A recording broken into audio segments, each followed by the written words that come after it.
RevAna Quintana, and other leaders from Unity Community of Light, a bilingual Unity ministry, welcome you to our Wednesday night Vespers meditation, a guided meditation including silence, music, affirmations, all to support your inner peace for better sleep and a fulfilling life.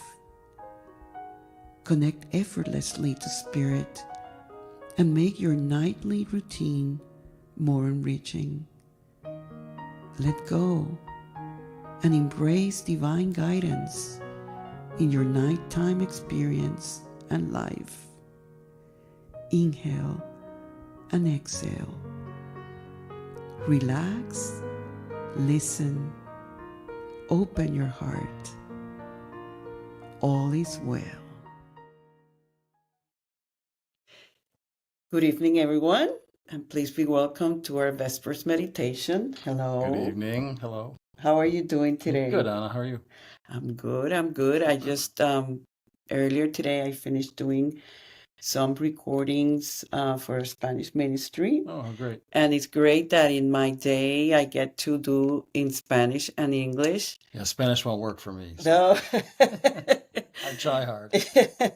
One day, you never know. It could happen. Yeah. Right? Yes. Mike, today in our Spanish ministry, we're doing a series on spiritual mastery. Yeah.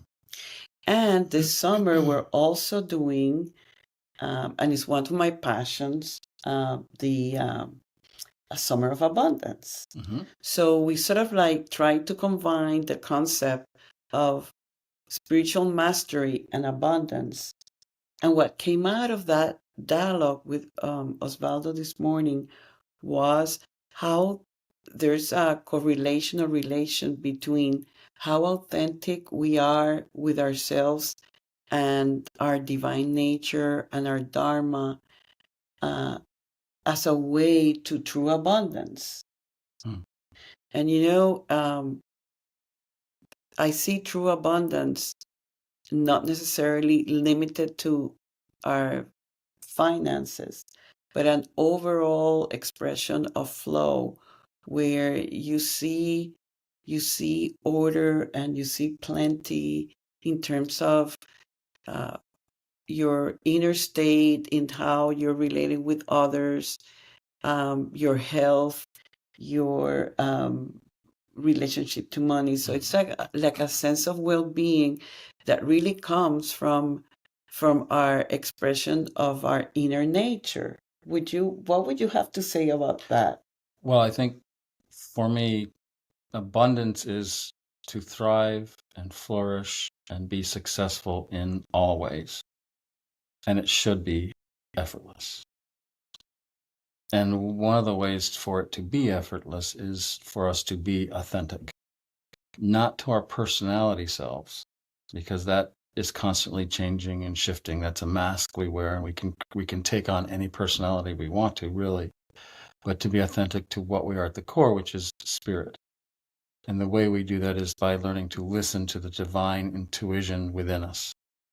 And so one of my big markers when it comes to moving forward in any given situation, whether it's a person or a job or anything like that, is, am I honoring the divinity within me by thinking this way, by doing this way, by acting this way? And that's, for me, what authentic is. And from that authenticity comes our dharma and comes all the abundance that goes with it. It's so beautiful that I would like for you to repeat it again. I don't know if I could. And I'm thinking, that oh might my be God, a one-time thing. He doesn't understand Spanish. He was not here, and he got it. I hope so. Can you please say again? At the core, we are individualized units of pure existence being. God is universal spirit. We are individualized units of spirit. We call that souls. So we don't have a soul. We are a soul. That is our authentic self. And so whatever we do through the day must honor that authenticity, not honor our personality, our desires, our wants, our things that come and go, but this eternal truth within us. And by listening to that divine intuition within us, it guides us. We are spirit-led.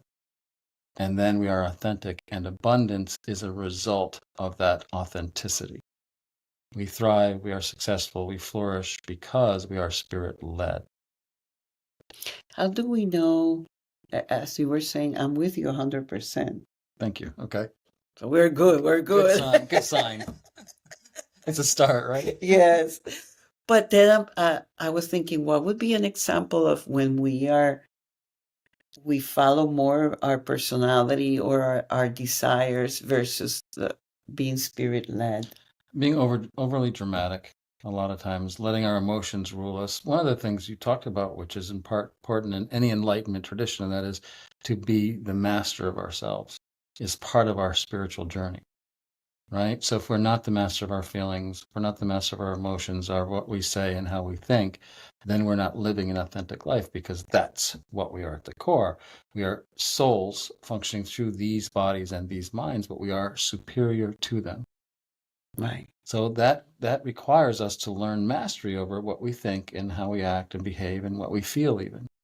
We don't become automatons, but we become the observers watching this happen. And when you learn to be the observer, that small, still, quiet voice within you leads you. And it will only lead you in one direction.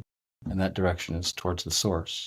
And when you do that, you've stepped into the flow of grace. And the flow of grace, it's abundance. That's all it can do, is supply. That's what it does. All our needs are then effortlessly met. Not our wants, our desires, our hungers, but our needs.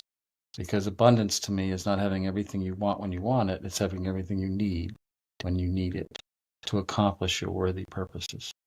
Right. And they might be things that we so desire that if not is what our soul really needs, we might even get it, and that doesn't mean we're abundant because it's not in alignment with our dharma of what is our highest good, which is always has to do with the good of our souls.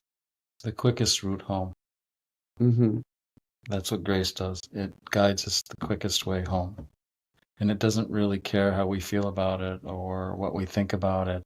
Once we surrender to that process of awakening, we hunger to know God and hunger to know the truth. Then the more aware we are, the more grace is active in our life. And the one thing grace does, the only thing it does, it's a river that flows to the ocean of consciousness by the quickest route. You know, I'm smiling here because it doesn't matter the conversations we have. It's really, you always bring the surrender part. That's my life lesson. And that's your life lesson. And it's like a surrendered life is really a life of abundance. That's what I'm putting together, because you are acknowledging a higher presence within. You're being respectful of that. And how can you not be in the abundance of everything when you are really allowing that presence and that power to lead you? And one of the things that you said in one of your seminars that I'm stealing, I'm not going to give you credit for it or anything. Okay. It's okay for all the times that I've taken yours. Not a problem. Is this idea that until you are in the flow of grace, then you're playing the role of victim. And once you said that in one of your seminars, good, huh? I'm impressed with myself. Yeah, it was really impressive. But it's really true. This idea of surrender is radically accepting where you are at this moment, and then being spirit-led leads you to the source the quickest. Sometimes that's lovely, and sometimes that's not so lovely. It's difficult, but it's always authentic. It's always true to what you are at the core, not what your personality stuff is. That changes, that comes and goes. So then it's about how can we more and more in alignment, more and more surrendered. Absolutely. And we should have a meditation on that. On alignment? Yeah. And surrender? Yes. And I don't know why, but I am surrendering to allowing you to do it first. That was tricky. That's very good. You wanted to be ready to meditate? Yeah. Okay. So I'm gonna lead, is that? Yes. Okay. So let's come together. Take up our meditation posture that is upright. fixed, firm, and comfortable. Chin is parallel to the floor, and we close our eyes and raise our gaze to look out through that space between the eyebrows, that Christ center, 6th chakra. And we look out as though at a distant inner horizon, pulling all our senses inward, letting our mind quiet down. Our breath becomes rhythmic. All our intuition is looking for God. That quiet, still voice within us. Learning to listen to that. To putting aside the fear, the doubt. So that the only voice we hear is the voice of God within us. Always calling us home. Take a deep breath in. Let it go. For the next few moments, there's no better place to be than here. Knowing that if we let go our worries and our troubles and inwardly turn to the presence of God within us, innovative solutions, creative imagination, all that will work even more better, more efficiently.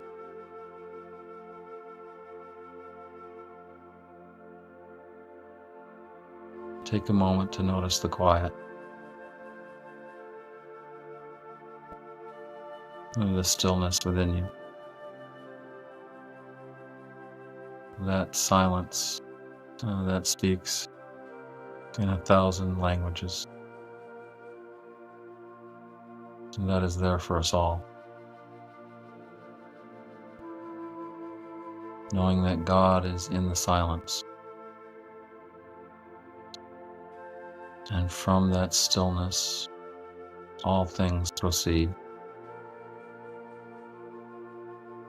And that something can't come from nothing. And that something from which all things come is spirit. And that is found within us. God is in us and we are in God. And all things are possible in that. Know this at your core. Inwardly affirm the truth of this. That you are an immortal, deathless, birthless, made in the image of God, made of God stuff. And inherent to us is all the perfection and abundance that is in God.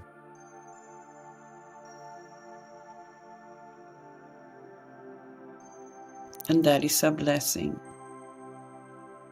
to be able to recognize that and know that. That is the source of everything in our lives. And we realize it now and we make it a priority to be in deeper contact with this truth.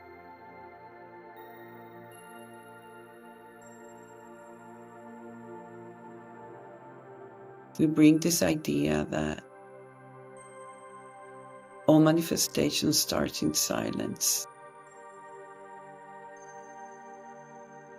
That there is power in being quiet, in being receptive, in tuning in the place and the space from which everything comes. Today we honor that. We remember that. We pick to be in that authentic place, knowing that only our highest good would come.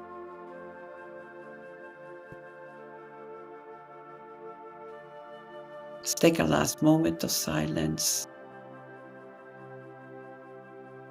to remember and to be